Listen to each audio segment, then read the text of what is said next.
Part 1. No place for hiding, baby. No place to run. Chapter 1.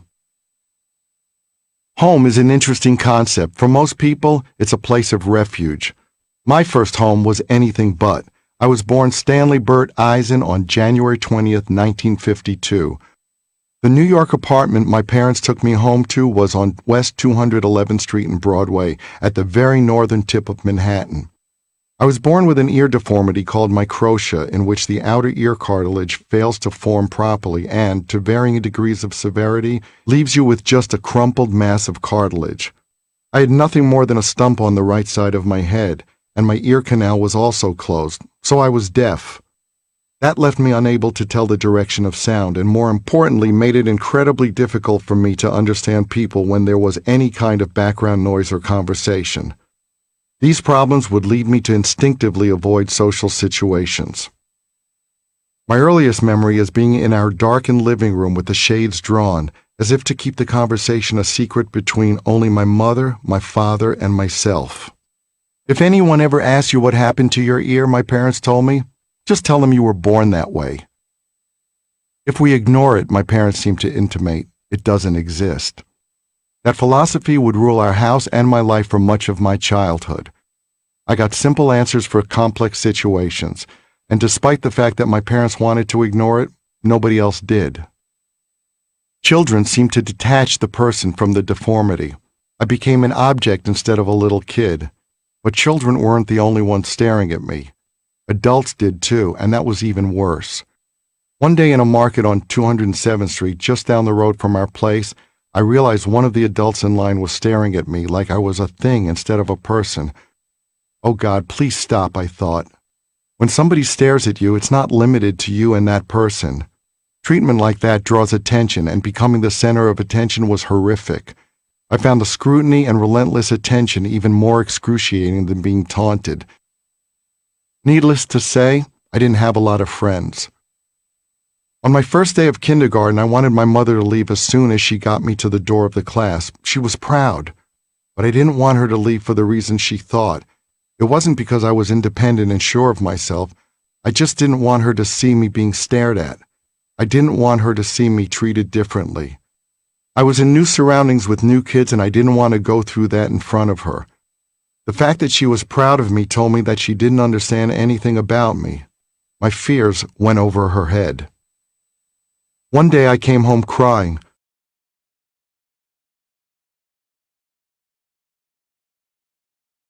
"Somebody spat in my face," I wept. I had come home looking for support and protection from my mom.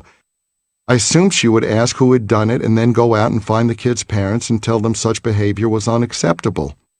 But instead she said, "Don't come crying to me, Stanley. Fight your own battles." Fight my own battles? I'm 5. I don't want to hurt anybody. I just want people to leave me alone. But I went back out, and about an hour later I found the kid who had spit on me. I punched him in the eye, but he barely seemed to remember the incident and couldn't figure out what the big deal was. One thing was clear after that: home was not a place where I could find help. Whether I was beaten up or taunted or anything else, I had to handle it on my own. We lived practically next door to PS 98, my public elementary school.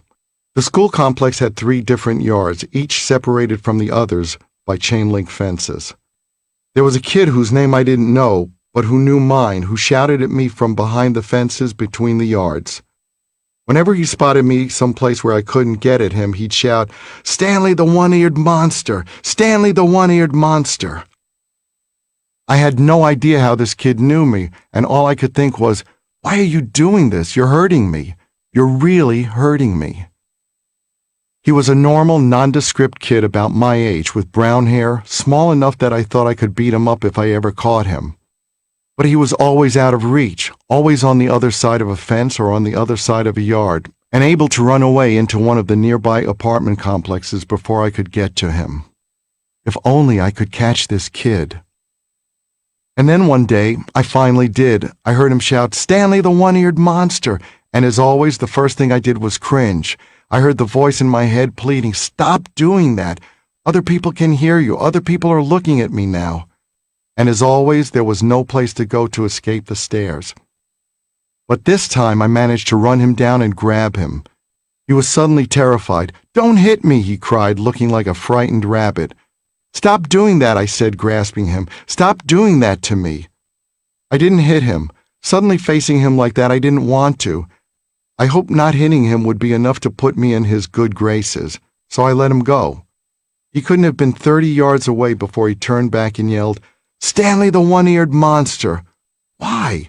Why are you doing this to me? Why?" Although unable to articulate it, I felt incredibly vulnerable and naked, unable to protect myself from the stares, taunts, and scrutiny that seemed everywhere.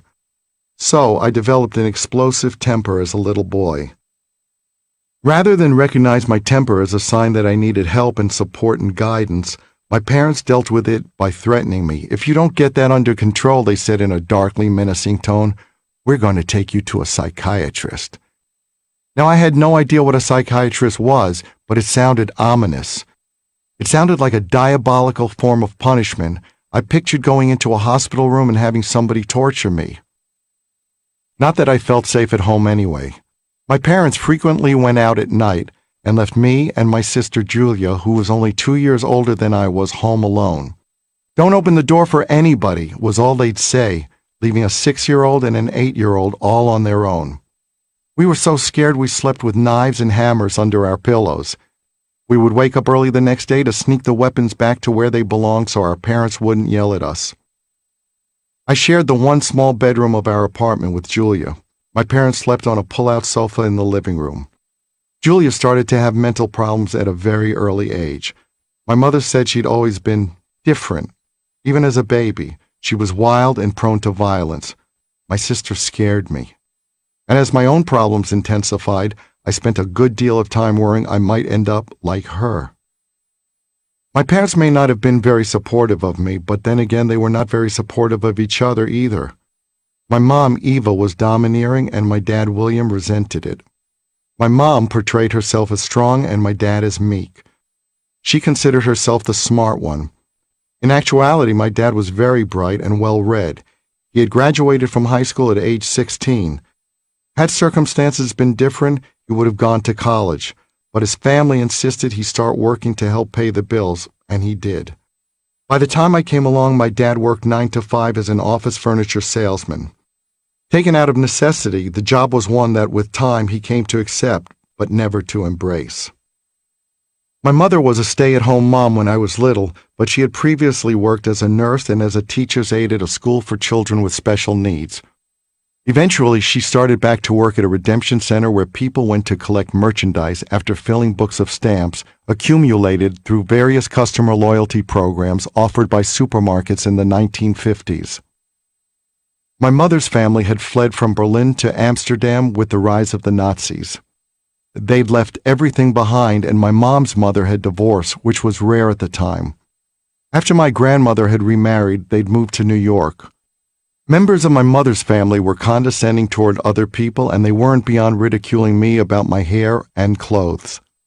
I slowly came to realize there was no foundation for the arrogance and sense of self-righteousness shared by my mother's side of the family. They weren't successful, they were just dismissive. If you didn't agree with my mother, you frequently heard a derisive, "Oh, please," delivered with a contempt that made it clear your opinion carried no merit at all. My dad's parents were from Poland, and he was the youngest of 4 children. My dad told me his oldest brother, Jack, was a bookie and an alcoholic. His other brother, Joe, suffered from uncontrollable manic mood swings that crippled him throughout his life. And my father's sister, Monica, apparently surrendered to pressure from their mother not to leave the nest and never married. Even as a child, I couldn't help but see that expectation as manipulative and selfish on my grandmother's part. My dad spoke of a very difficult and unhappy childhood. He despised his father, who died before I was born. My parents were not happy people. I don't know what the basis for their marriage was beyond what later became known as codependency. They didn't provide anything positive for each other. There was no warmth or affection in the house. Fridays were often the worst day of the week. My dad would be agitated and the outcome was inevitable. My parents would get into a fight, and then my dad wouldn't talk to my mom for the entire weekend. It's childish to act like that for an hour. It's insane to see your own parents acting like that for days on end. In addition to whatever issues they had between themselves, my parents were also consumed with my sister, who got into a lot of trouble and eventually spent many years in and out of mental institutions. Since I was always viewed as the good kid, I got progressively less attention at home. In my case, being the good kid didn't mean I was praised, it meant I was ignored. As a result, I pretty much had free license to do anything. I did not find this a very secure feeling. Security comes from having boundaries and limitations, and without any, I felt lost and unprotected, exposed and vulnerable. I didn't want or relish the freedom. In fact, it was almost the opposite. I was nearly paralyzed by fear because nobody was there to tell me I was safe. I was alone a lot. I approached every day with a sense of foreboding as I faced the unknown without any safety net. Every new day was uncertain, every new day was unprotected, every new day meant dealing with a world I wasn't equipped to deal with and trying to decipher the unspoken messages at home. I found refuge in music. Music was one of the few great gifts my parents gave me, and I will be forever grateful to them for it. They may have left me feeling completely adrift, but they unknowingly provided me a lifeline. I'll never forget hearing Beethoven's Piano Concerto No. 5 in E-flat major, the Emperor Concerto, for the first time. I was 5, and I was completely blown away. My parents made culture and the arts seem a natural part of life. Their appreciation of classical music was palpable. They had a big wooden Harman Kardon radio phonograph console and listened to Sibelius and Schumann and Mozart. But it was Beethoven that left me dumbfounded. On the weekends, I listened to Live from the Met on WQXR with my mom, a tradition I continued even as I got older. Once I started listening to the radio, I also discovered rock and roll. Whether it was Eddie Cochran, Little Richard, or Dion and the Belmonts, it was pure magic. They sang about a glorified life of teenagers that I quickly came to dream of. All that singing about an idyllic concept of youth touched me emotionally. It filled me with the wonder of being a teen and transported me to a wonderful place. A place where life's angst concerned relationships and love. Man, what perfect lives these young people lived. One afternoon, I went for a walk with my grandmother. We crossed the 207th Street Bridge into the Bronx, heading toward Fordham Road. On the far side of the bridge was a record shop. We went inside, and my grandmother let me pick out my first ever record, a 78 RPM shellac single of All I Have to Do Is Dream by the Everly Brothers. When I Want You to Hold Me Tight. If only. While most of the other kids in the neighborhood were out playing cowboys and Indians, I sat indoors and listened obsessively to things like A Teenager in Love and Why Do Fools Fall in Love. For a time, a lot of standards were also turned into doo-wop tunes, and I used to get irritated with my mom when she sang the original versions around the house. That's not how it goes, Mom. It goes like this. Then I would sing the dip, dip part of the Marcel's version of the 1930s classic Blue Moon. Sometimes she was dismissive about the modern stuff, but for the most part, she just seemed to find it funny.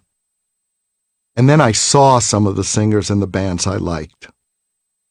The famous rock and roll DJ Alan Freed started appearing on the TV around the same time as the national debut of Dick Clark's American Bandstand. The wildness and danger of somebody like Jerry Lee Lewis wasn't lost on me as he kicked his piano stool away and flung his hair around. What was lost on me was the sexuality of the music, not surprisingly, given what I saw at home. The romantic fantasy I envisioned was clean and sterile, and even as I got older, that's how I continued to view life. It would be many, many years before I realized what a song like the Shirelles' Will You Still Love Me Tomorrow was really about. Still, there was no argument these people were cool. They were cool because they were singing. They were cool because people were watching them and screaming for them. In that audience, these musicians had everything I craved as a young kid. Adulation. Wow. A few Jewish immigrant families like ours lived in the part of Upper Manhattan where I lived, but it was predominantly Irish. Our next-door neighbors were two lovely old Catholic sisters, Mary and Helen Hunt, who had never married. They became something like aunts or grandmothers to me. As my compulsion to perform like my new heroes increased, I frequently went over to their apartment and sang and danced for them. As soon as I could master any song, I knocked on their door and sang it for them while doing a little choreographed two-step, hopping from one foot to the other. When I sang, it momentarily tempered some of my doubt and pain. Everything just felt right.